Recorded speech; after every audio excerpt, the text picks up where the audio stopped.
Assalamualaikum warahmatullahi wabarakatuh. Bismillahirrahmanirrahim. Alhamdulillahirabbil alamin. Wa bihi nasta'in 'ala umuri dunya waddin. Wassalatu wassalamu ala asyrafil anbiya'i wal mursalin wa ala alihi wa ashabihi wattabi'ina lahu wa tabi'ina lahum bi ihsanin ila yaumiddin. Amma ba'du fa ya ibadallah usikum wa nafsi bitaqwallah. Kita bersyukur lagi kepada Allah dipertemukan subuhnya.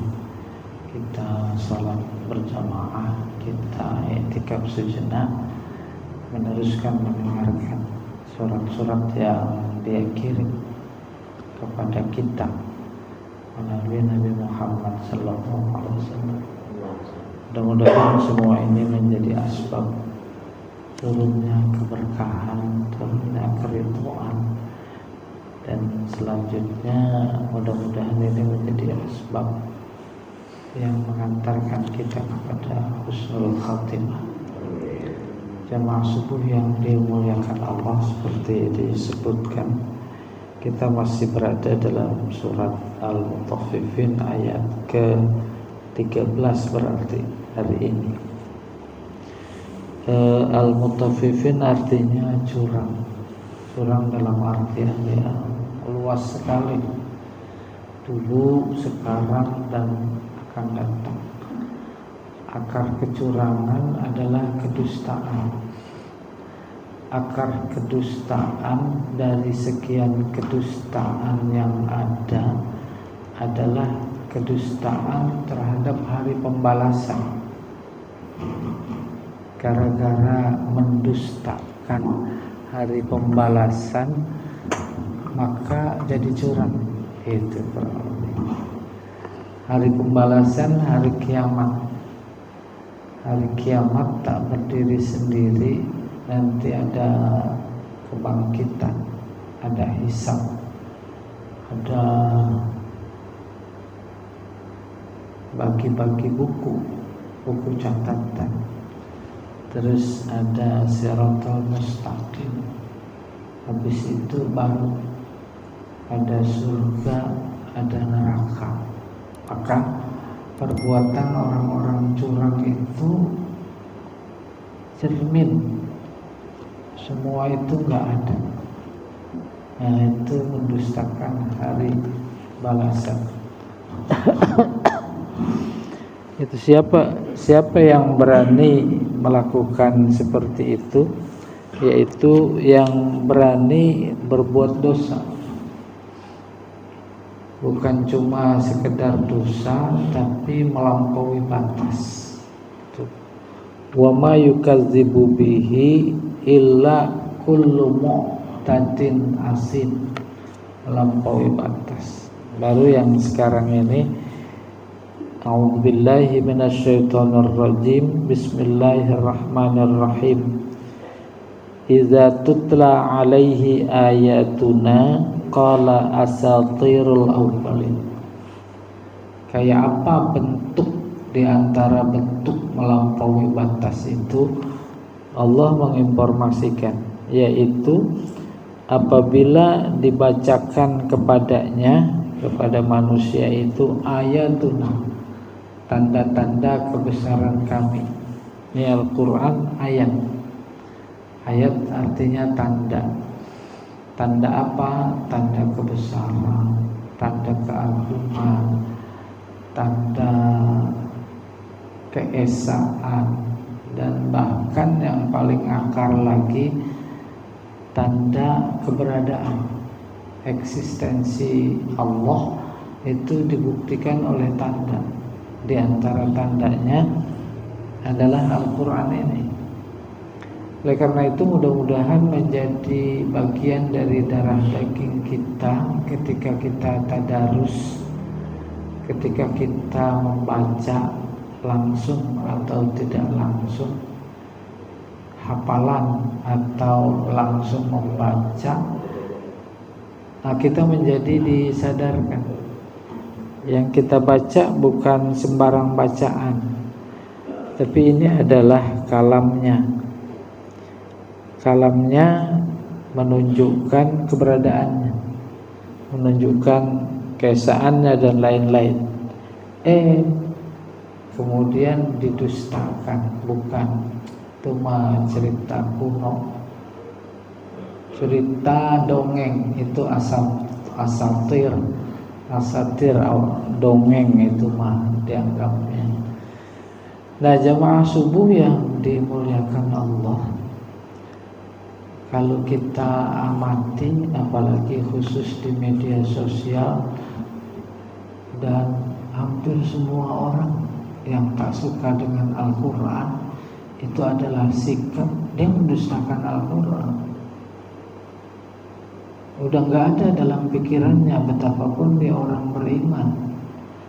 Kan itu sebuah sikap sama seperti yang diceritakan di sini. Al-Quran belakangan, Al-Quran ada masjid aja, di pengadilan mah nggak ada ayat Al-Quran. Ya atau tidak? Kita, diantara kita ada yang pernah masuk ke gedung MK atau tidak? Ada? Belum pernah. Kita cuma lihat di televisi, di gambar itu saya menjadi sama juga menjadi kagum luar biasa. Ruangan itu kalah Masjid Anas. Apa kalahnya? Ayat-ayat Al-Quran terus. Dilu wa akramulit taqwa. Kayak masjid, kayak musola. Dulu ketika ada kasus itu disorot gitu oleh wartawan. Hebat sekali. Tapi dengan fenomena sikap terhadap beberapa kasus yang ada, itu kan menunjukkan itu cuma cerita kuno. Itu diantara yang bisa dikoneksikan gitu. Ketika Allah berfirman, "Idza tutla alaihi", kan itu ditulis nih, tutla alaihi ayatuna qala asatirul awwalin. Asatirul awwalin, cerita kuno. Kita kalau lagi ngajak tidur anak cucu sambil cerita, dulu kakek nenekmu, dan seterusnya. Dulu nenek moyang kita, seorang pelaut umpamanya. Itu asatirul awwalin. Dan cerita-cerita tentang nenek moyang itu menjadi santapan lezat bagi budaya pada saat itu, mengagungkan keturunan kabilah masing-masing. Umpamanya dalam surat atau cerita tentang haji, mereka setelah melontar Aqabah selesai, udah pada minggir nongkrong satu sama lain, pada cerita tentang kehebatan nenek moyang mereka. Kamu dari mana? Suku apa? Bagaimana cerita nenek moyang kamu? Bangga-bangga. Oleh karena itu, di antara teguran sikap seperti itu, ayatnya berbunyi, saya lupa. Nah, ini bagian Ustadz Rahmat. Apabila kalian selesai melontar, fazkurullaha kazikrikum aba'akum, maka banyak-banyak berzikirlah. Zikir cerita, nyebut-nyebut, seperti kalian menyebut nenek moyang kalian. Ketika menyebut cerita kuno terkait dengan nenek moyang dan apa saja, itu namanya asatirul awwalin. Al-Quran dianggap kayak begitu. Idza tutla alaihi ayatuna qala asatirul awwalin. Asatirul awwalin itu betapapun memang terjadi, tapi hampir nol maknanya. tak membawa kedekatan seseorang kepada Allah, tak membawa seseorang menjadi beriman, tidak. Itu namanya asatir. Kita juga banyak cerita begitu, apa saja, apalagi yang suka nonton gitu. Kayak nonton wayang. Hah? Cerita apa itu? Ya, asatirul awwalin. Nah, ini bagian dari mendustakan agama. Maka agama menjadi tak terdengar oleh generasi yang hobi mendengarkan cerita itu. Akhirnya tidak menutup kemungkinan ketika dipahami ayat idza tutla alaihi ayatuna qala asatirul awwalin, maka kita dan generasi kita lebih senang kepada cerita-cerita tokoh bukan dalam perwayangan saja. Contoh tokoh-tokoh yang mereka idolakan, ya atau tidak? Tuh. Sementara tokoh-tokoh yang punya peran penting dalam dakwah Islam dikenal oleh generasi kita. Siapa Abu Bakar, siapa Umar, siapa Utsman. Dan sikap atau pernyataan seperti itu lebih kenal kepada idola yang enggak memberikan contoh baik ketimbang idola-idola tokoh pahlawan yang ada dalam Islam, bahkan disebut dalam Al-Quran, itu jauh lebih menonjol. Itu juga masuk kategori asatirul awwalin, dan memang bagian dari usaha untuk membangun generasi yang kayak begitu. Kenapa sikap-sikap itu seperti yang diceritakan dalam Al-Quran ini ada? Kalla balrana ala qulubihim makanu yaksibun. Tidak sekali-kali yang seperti kalian duga. Pertama, balasan gak ada. Yang kedua, gak ada hisab, cerita gaib semua. Itu yang dikandung oleh kata kala. Tidak. Mereka menduga itu tidak ada. Maka Allah menjawab tidak seperti yang kalian duga. Yang kedua, melihat ayat berikutnya, dimaksud tidak sekali-kali akarnya hanya bohong, dan bohong yang ada itu bukan datang sekonyong-konyong lalu jadi pembohong, akan tetapi bal rona fi qulubihim, kondisi kebohongan yang terjadi akibat noda yang ada di dalam hati mereka. Noda, kita punya cermin terus bernoda, karat, besok tambah karatnya. Tadinya setitik lalu sekepal. Tadinya sekepal karena sering kena noda nggak dibersihin, akhirnya itu cermin bukan cermin lagi, hitam semua. Kayak begitu Allah menggambarkan hati kita yang dinodai oleh kebohongan. Bohong satu noda, bohong dua, bohong tiga, bohong semuanya udah ketutup, itu kaca, itu cermin.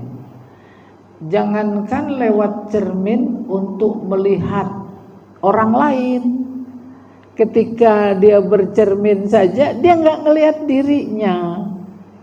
Itu balrana ala qulubihim. Kenapa di dalam hati mereka menjadi ternoda sepenuhnya? Makanu yaksibun, ternoda oleh kebohongan mereka yang senantiasa memang mereka usahakan. Apa usahanya? Bohong. Tuh. Bahkan ada tim yang kerjanya memang bohongin. Ya betul tidak? Tuh lihat zaman sekarang. Nah itu yang membuat noda mereka. Mereka sendiri sebenarnya melihat itu adalah kebatilan. Tetapi karena satu dan lain hal mereka harus bohongi. Itu bukan kebatilan. Itu adalah hak. Pada saat yang sama mereka melihat itu adalah hak. Tetapi dia berusaha untuk menutupi yang hak menjadi batil. Kenapa semua itu terjadi? Balrona ala qulubihim, karena dalam hati mereka sudah ternoda oleh kebatilan, oleh kesenangan keduniaan. Balrona ala qulubihim makanu yaksibun. Berikutnya kalla innahum ar-rabbihim yauma idzil lamahjubun. Maka nanti orang yang kayak begitu terhadap Tuhan mereka nanti di akhirat lamahjubun. Mahjub terhijab, kayak ini ada hijab. Sejatinya kita melihat Tuhan, itu makna dasarnya, tapi dihijab. Baru kemudian terkait dengan melihat Tuhan menjadi perdebatan klasik para teolog. Yang pertama bukan melihat Tuhan dalam artian kita seperti kita melihat sesuatu di depan muka. Itu tidak mungkin terjadi, ya, tidak mungkin terjadi. Terutama oleh aliran teologi kaum rasional, yaitu Mu'tazilah. Apa alasan mereka mengatakan tak mungkin Allah dilihat? Bukan cuma di dunia, tapi di akhirat. Kalau dilihat, andai kata pun nanti di surga, berarti Allah mengambil tempat. Lihat kan di depan, kok di belakang berarti nggak ada Allah. Terus kiri kanan nggak ada Allah. Itu mustahil. Oleh karena itu memaknai ayat Allah tak bisa dilihat atau Allah bisa dilihat, itu dilihat nikmatnya. Ada kata yang dibuang. Ya, nih ketika terhijab kita nggak melihat di situ, kalau di situ ada hidangan. Nah, mereka-mereka yang kerjaannya bohong, yang kemudian akar berikutnya adalah jadi curang, jangan berharap bisa melihat Allah. Kalau dimaknai jangan berharap bisa melihat Allah, maka maksudnya jangan berharap dia bisa melihat nikmat Allah. Nikmat Allah tertinggi dalam konteks akhirat adalah surga. Jangan harap masuk surga, ngelihat aja enggak. Tuh. Kalla innahum ar-rabbihim yauma idzil lamahjubun. Tetapi dalam teologi Asy'ari boleh-boleh saja, sah-sah saja Allah bisa dilihat. Itu kan dia sendiri yang menginformasikan lewat nabinya. Apa kata Nabi? Kalian nanti di akhirat akan bisa melihat Allah seperti kalian menyaksikan bulan purnama. Persoalan bagaimana caranya kan persoalan Allah. Dia bisa berbuat apa saja yang dia kehendaki. Sehingga ada dua pandangan kutub yang bertentangan. Satu bisa dilihat, satu tidak. Maka kemudian dikompromikan oleh pendapat berikutnya yang mengatakan tidak bisa atau bisa, dikompromikan. Gimana itu? Nanti masuk surga. Kata yang bisa ngelihat, nanti kita ngelihat Allah. Kata yang tidak mungkin. Apapun di dalam surga. Akhirnya bagaimana? Surga isinya nikmat. Kita di dunia aja kalau habis nambah nikmat, itu mertua lewat kelihatan apa enggak? Enggak. Karena lewatnya di belakang. Saking luar biasa nikmat yang dihidangkan, akhirnya tidak ada lagi harapan untuk melihat Allah. Lupa. Kan jadi ketemu. Ngapain? Yang lihat Allah ini aja udah membuat kita lupa. Kadang kita dalam hidup di dunia mendapatkan kenikmatan yang luar biasa, umpamanya jadi lupa segala-galanya, nggak ngelihat. Lagi makan enak pada ngelihat kuping apa enggak? Hah? Nggak kelihatan kuping. Lupa. Iya, padahal ada kupingnya. Oke. Summa innahum lasalul jahim. Apa artinya? Akhirnya bagaimana? Allah cerita tentang mereka yang curang, mereka yang dusta, mereka yang hatinya sudah tertutup karat karena kedustaan. Lasalul jahim. Solu artinya masuk, mudah masuk ke neraka. Solu ini sama kata dasarnya dengan sholat. Maka sholat maknanya pertama doa. Semua ungkapan, ucapan, sikap, ruku, sujud itu doa. Mampu memfungsikan itu sebagai doa lewat kata-kata dalam hati, itu namanya dia lagi sholat, yang artinya doa. Yang kedua artinya silah, sama silaturahim. Kita lagi sholat itu lagi silaturahim sama Allah. Silat itu komunikasi, maka lagi sholat itu kita berkomunikasi. Dan memang terjadi dialog, namanya komunikasi. Bismillahirrahmanirrahim. Allah menjawab, Bada'a abdi bismi walahu masa'al. Hambaku memulai pekerjaannya dengan menyebut namaku, maka dia berhak apa yang dia minta. Luar biasa. Minta di situ. Bismillah satu napas kali gitu. Terus alhamdulillahi rabbil alamin, hamidani abdi walahu masa'al. Hambaku memujiku, maka dia berhak apa yang dia minta. Coba kalau besok ntar zuhur dipahami ketika membaca dialog dalam hadis qudsi ini, suruh minta, kira-kira minta apa? Minta apa?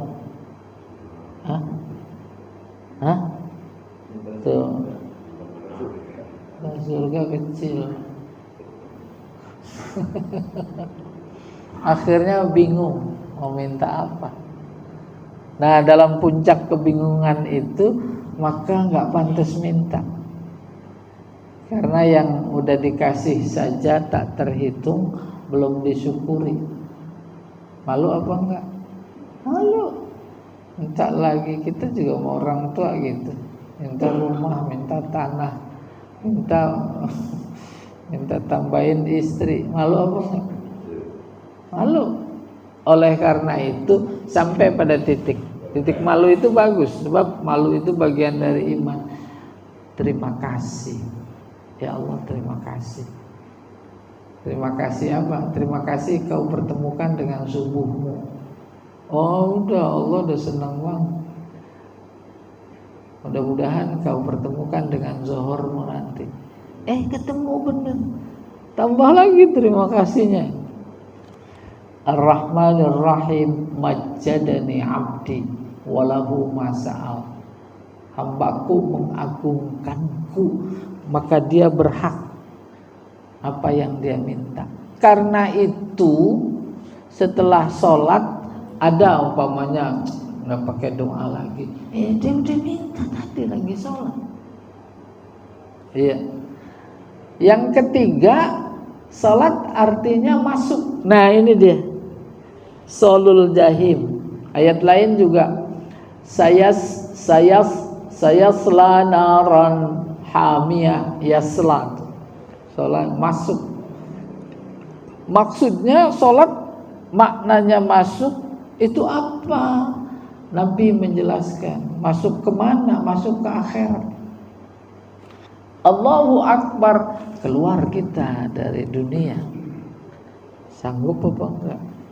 Masuk ke akhirat. Maka enggak boleh lagi sholat masih pada ingat yang lain urusan dunia. Ya, Allahu Akbar, ingat apa? Kunci, ingat apa? Kebetulan bawa motor dikunci. Ingat pas Allahu Akbar masuk. Maka Nabi bersabda, as-salatu minal akhirah, salat adalah bagian dari akhirat. Fa idza dakhalta fiha kharajta minad dunya. Kalau engkau masuk ke dalam salat, engkau berarti keluar dari dunia. Itu.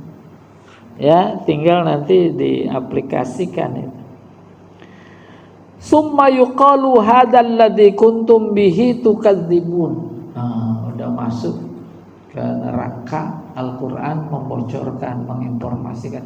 Nih dia yang dulu waktu di dunia kamu dustakan. Dulu kamu bilang bohong, enggak ada balasan. Dulu kamu bilang bohong, Allah enggak mampu menghidupkan yang sudah mati. Sehingga membuat kamu seenaknya bersikap, bertingkah, berkata, berbohong. Nih dia nih. Itu dibuktikan. Oke. Tsumma yuqalu hadzal ladzi kuntum bihi tukadzibun. Kalla inna kitabal abrar lafi 'illiyyin. Ditambahin lagi keselnya Allah. Semua yang kalian lakukan itu aku catat. Tak ada seujung kuku pun yang lewat dari catatanku, dan catatan-catatanku yang baik aku tempatkan di sebuah tempat namanya Illiyyin. Kala tidak sekali-kali seperti yang kalian duga. Inna kitabal abrar, sesungguhnya catatan orang-orang baik. Abror itu yang akrab sama kita dalam konteks haji. Haji mabrur sama abror, orang-orang baik. Orang-orang baik kriterianya pertama beriman, yang kedua bertakwa. Iman doang nggak bertakwa belum abror. Apalagi takwa doang nggak beriman. Takwa kan takut istri tua. Itu. Ini banyak yang takwa ini. Ya, buktinya nggak nambah-nambah.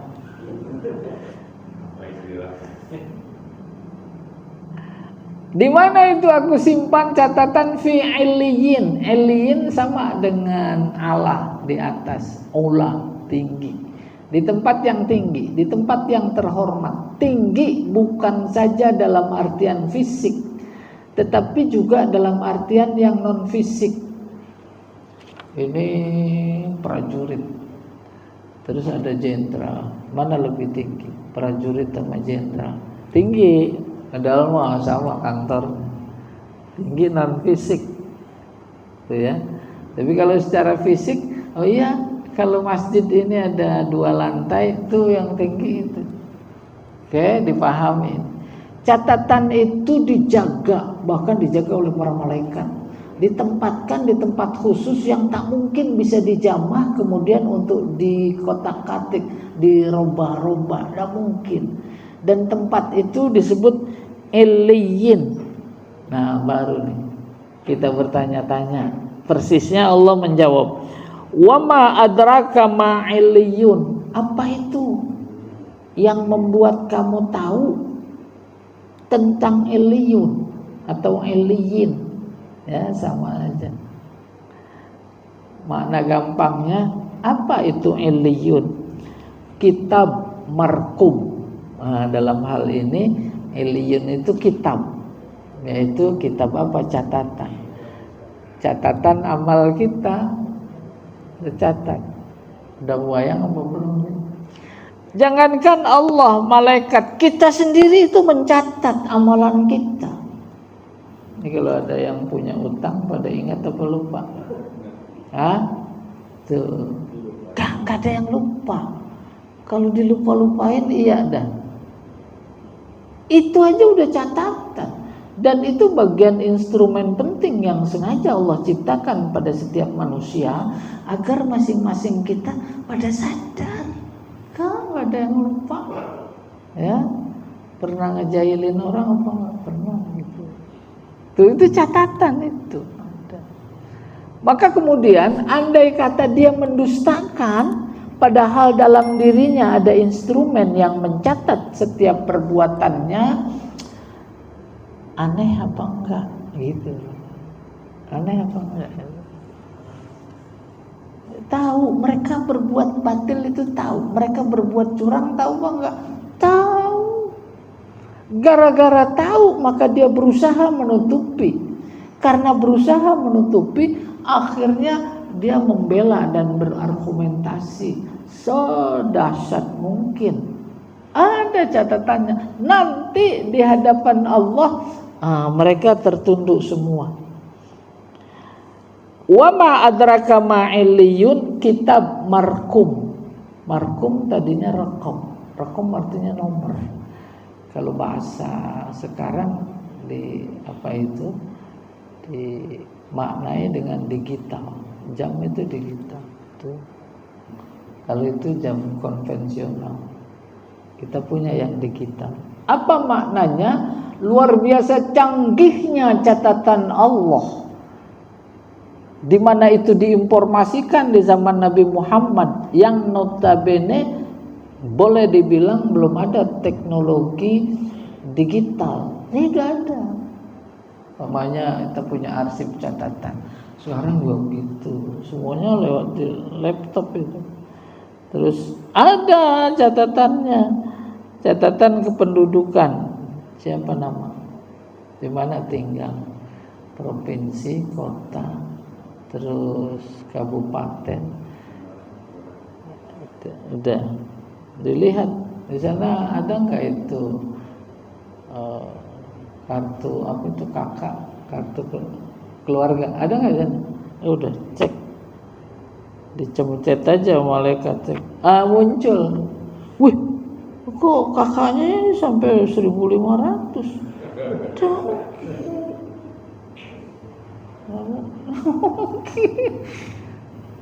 Astagfirullah, gimana kan? Sehingga ada komentar netizen, bohong mah kalau keterlaluan ketahuan, jangan terlalu dong kalau bohong. Nah sekarang itu jadi terlalu, maka nanti celaka. Kitabun markum yang diberi nomor gitu.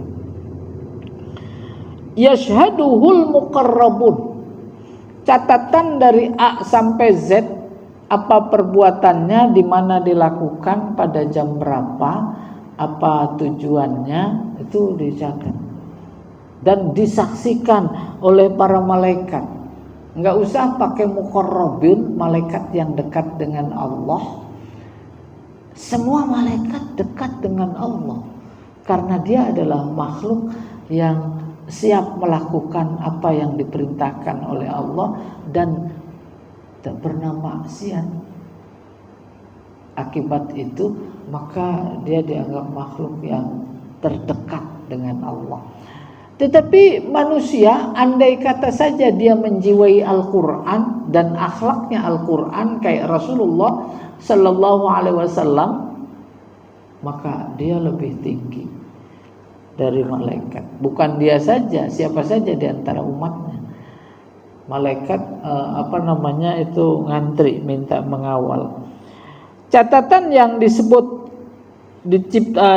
sebagai illiyin, diletakkan di tempat yang tinggi, diberi nomor, saat mencatatnya itu disaksikan oleh para malaikat. Baru kemudian Allah memberikan kesimpulan, innal abrara lafi na'im. Sesungguhnya orang-orang baik, beriman, bertakwa, beriman, catatannya pasti baik. Dan ketika catatannya baik, dia tergolong orang-orang yang abror. Tak ada tempat kecuali lafi naim. Naim artinya kenikmatan. Kalau diartikan kenikmatan, maka surga itu non fisik. Tapi kalau di naim diartikan itu surga, dan nama surga namanya Jannatun Naim. Surga itu fisik, dua-duanya betul. Kalau mau minta dalil, mana buktinya, dalilnya bahwa surga itu non fisik? Ini dia, ulama bilang sesungguhnya orang-orang yang baik itu berada dalam kenikmatan.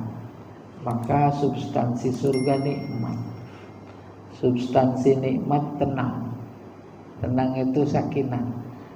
Maka Allah menyuruh Adam dan Hawa masuk surga pakai kata-kata uskun, tenanglah. Mengandung makna apa artinya surga sebagai simbol serba ada, tapi kita masuk kita nggak tenang, masih gelisah. Jadi substansi surga tenang. Maka Nabi bersabda, rumahku surgaku. Rumah Nabi tipe berapa? Tapi bisa tenang, maka surga. Ketimbang serba ada, luas, ada kolam renang, wartawan datang juga dia lagi renang. Tapi tenang apa enggak? Ini si bapak tukang nonton. Masya Allah, nggak tenang, gelisah luar biasa. Mau kemana lari nih? Ya, ada yang udah pada bikin gorong-gorong. Ya, lafi naim. Alal araiki yanzurun. Bahkan ketika di dalam surga, dia duduk-duduk di sofa-sofa pinggiran, dan dia melihat mereka-mereka yang masuk neraka itu yanzurun. Di samping melihat kenikmatan pandangan yang ada di dalam surga, nikmati. Bayangin dong ketika Bapak Ibu ke pantai, ke Bali, ke puncak, tuh sambil menikmati. Di sana nanti pemandangannya jauh lebih dahsyat indahnya ketimbang keindahan yang kita saksikan dalam kehidupan dunia. Sambil duduk-duduk pula. Oleh karena itu ada destinasi menyediakan kayak begitu. Kan itu bagian dari naluri yang memang Allah ciptakan pada manusia. Coba besok sama-sama kita jalan-jalan ke Sentul ya. Karena ada Bali. Ya tidak. Tuh nikmat, enak sekali. Gitu. Alal araiki yanzurun. Ta'rifu fi wujuhihim nadratan na'im. Nah, sudah segini dulu. Allah selanjutnya ini menjelaskan bagaimana gambaran kenikmatan di dalam surga. Allahu a'lam bissawab. Pak Rahmat silahkan. Anda.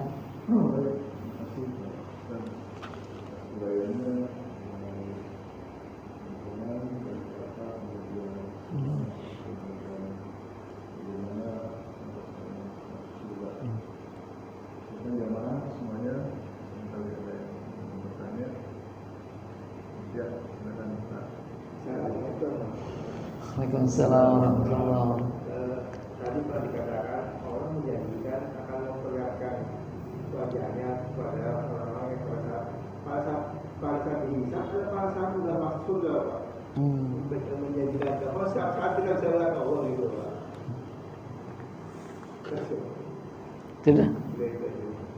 Jadi Allah itu pernah menjanjikan akan memperlihatkan wajahnya kepada kita semua. Iya. Pada saat itu pada waktu dihisab, kita dihisab atau waktu kita sudah masuk surga, Pak. Oh iya. Bapak maunya di mana? Apa bisa kita meminta sesuatu lagi? Iya, ini menarik sekali. Kalau jawaban gampang ya, nanti di surga. Nanti di surga. Lihat dalam artian harfiah apa adanya. Yang kemudian itu diperdebatkan tadi. Mungkin Allah dilihat. Satu bisa aja, kan dia fa'alul lima yurid. Kalau dia kehendaki itu. Dan kalau memang betul bisa sesuai dengan aliran teologinya Asy'ari, bisa itu itu adalah puncak kenikmatan dari segala kenikmatan. Surga nikmat semua. Tetapi ada orang-orang hebat tersendiri, khusus karena ketakwaannya yang melebihi dari yang lain. Itu dia tuh yang dijanjikan untuk bisa melihat Allah. Udah, kita strata kita nggak sampai tuh ke situ, ya betul tidak? Oleh karena itu yang dimaksud melihat bukan melihat fisiknya dalam tanda petik, zatnya bukan, melihat nikmatnya. Ketika kita melihat nikmat dalam artian bukan cuma mata kasat mata, mata kepala, mata batin, itu juga melihat Allah. Sudah kebayang?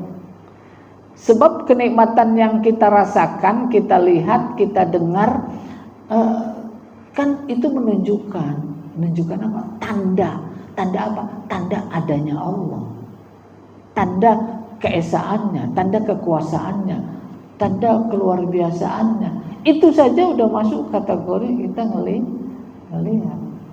Nih fenomena kehidupan berbangsa sekarang ini. Kita sekarang sudah pernah mendengar berkata Allah udah campur tangan, ya tidak? Dulu lagi bukan diskusi, wawancara ya bersama Najwa. Itu lihat si Muhaimin ngomong apa dia sama Anies. Oh, nggak mungkin nggak ada campur tangan Allah. Maka di situ kita ngelihat perbuatannya Allah. Dulu hampir 99,90%, 99,9% itu yang akan jadi cawapres si A. Tanya si B. Campur tangan Allah apa bukan? Dan itu luar biasa, strategi yang luar biasa. Ya tidak? Itu campur tangan Allah. Terus belum lagi kecanggihan kecurangan yang ada sekarang, itu bisa jadi 100-200 kali lipat dari 2019. Tapi kan itu cara Allah untuk menginformasikan kepada kelompok-kelompok benar yang ada di sisinya untuk menjadi tahu. Kalau nggak keterlaluan nggak tahu. Akibat keterlaluan tahu. Keterlaluannya gimana? Lah 2 tambah 2 berapa? 22. Apalagi jumlah pemilihnya sekian, ini yang melebihi. Jumlah pemilihnya cuma 200, ini sampai 500. Keterlaluan nggak? Ini juga nih banyak dosa. Saya nggak pada tahu karena belum keterlaluan. Coba, siapa yang mau nyoba pasti tahu. Itu udah ngelihat Allah, sehingga memberikan keyakinan pada setiap mukmin yang dekat dengannya pasti wallahu a'lam bishawab. Apalagi dalam hadis qudsinya Allah berfirman, kalau kalian ingin bertemu denganku, tuh aku ada di fakir miskin. Itu udah ketemu. Apalagi dalam surat Kahfi, man kana yarju liqa'a rabbih falyamal amalan sholihah. Barang siapa yang ingin ketemu dengan Tuhannya, hendaklah dia beramal soleh. Ini amal soleh. Kita lagi ketemu dengan Allah. Wallahu a'lam. Iya. Ada lagi yang lain. Nah, ini kalau pengen ketemu udah beli tambang sama baygon. Silakan Pak Ali. Assalamualaikum warahmatullahi wabarakatuh. Menyambung pertanyaan dari Pak Heri, Pak. Itu ada di doa iftitah juga ada yang berpendapat gitu ya. Itu yang ini wajah itu wajah dari fatara samawati wal ardi. Jadi aku hadapkan wajah dan hati itu pada Allah gitu. Dan secara fisik kan mungkin berhadapan gitu. Ada yang menerjemahkan bahwa harus benar-benar berhadapan gitu. Nah ini kalau konteksnya gimana tadi? Ya, terima kasih. Assalamualaikum. Orang sholat, emang Nabi bilang harus mampu mengkonsentrasikan diri seolah-olah Allah di depan. Anta'budallah ka'annaka tarah. Engkau ibadah kepada Allah, ibadah secara umum, seolah engkau melihatnya. Itu kan mendorong kita untuk mampu. Oke, kalau tidak mampu, yakinlah bahwa Dia melihat kita. Pikiran memposisikan Allah di depan orang lagi sholat. Makanya nggak boleh orang lewat di depan. Itu coba di istana itu, ada presiden terima tamu dari luar negeri lagi. Berani lewat di depannya, dia lagi ngobrol. Wah, itu ada Mayor Teddy, dia apa? Gitu.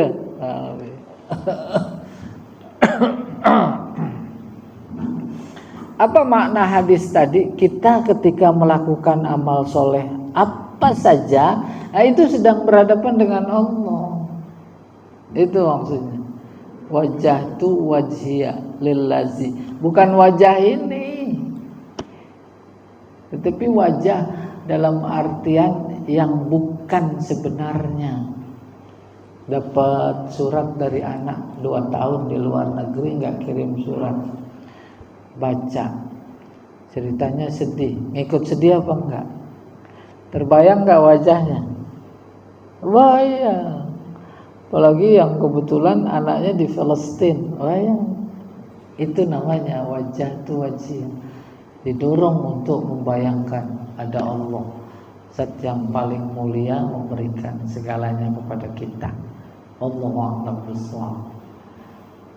Udah, jangan pada nanya lagi. Syuruk. Ya. Assalamualaikum. Nah, kalau nggak ada kita sudahi dulu ya. Baiklah Bapak Ibu sekalian, kita sudahi dengan doa kafarat majelis. Subhanakallahumma wa bihamdika asyhadu an la ilaha illa anta astaghfiruka wa atubu ilaik. Assalamualaikum warahmatullahi wabarakatuh.